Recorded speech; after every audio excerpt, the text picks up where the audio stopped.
I want to thank all of you for joining our second Stablecoin hearing of the new Subcommittee on Digital Assets, Financial Technology, and Inclusion.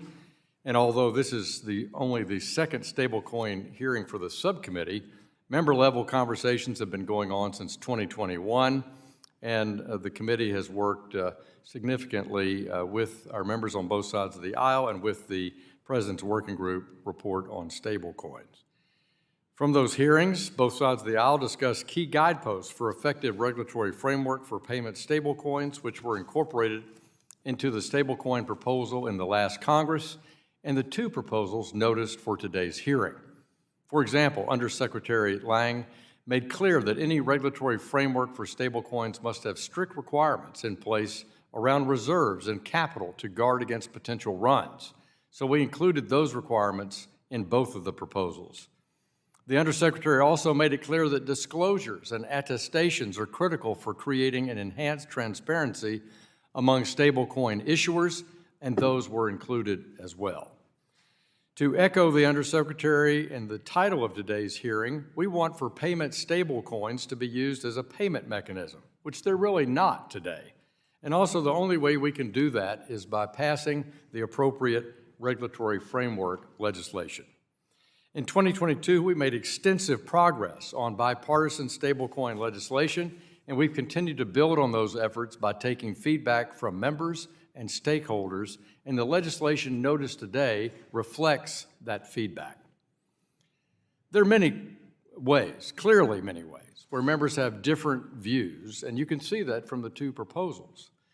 But from my seat as chairman of this subcommittee, I remain convinced that members on both sides of the aisle are actively working in good faith to find agreement on these key points. We also agree on the basic protections that must be included in any stablecoin legislation. Consumer investor protection at the heart of our bill. So I want to be clear that while we notice two different legislative proposals today, we're not starting from scratch. To do so would have been ignored all the effort that's been made and the common ground that was found during the negotiations on the previous proposal. In fact, Ranking Member Waters' proposal is substantially similar to the September draft that we noticed at the April hearing, apart from three key changes. Not only that, but Republicans made the exact same change in our proposal as well for one of those.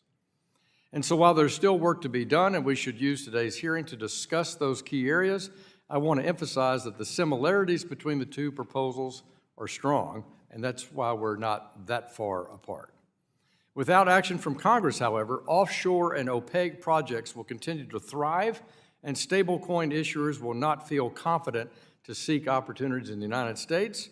And to echo the hearing title, stablecoins will not be stable. Thus, opposing legislation is not a vote in favor of consumer protection.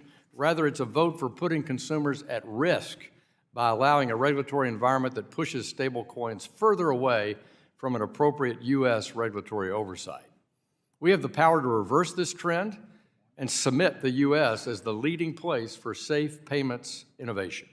I look forward to the discussion today. I look forward to our witnesses' views on the two proposals and ultimately bring legal clarity and consumer protection to the stablecoin ecosystem.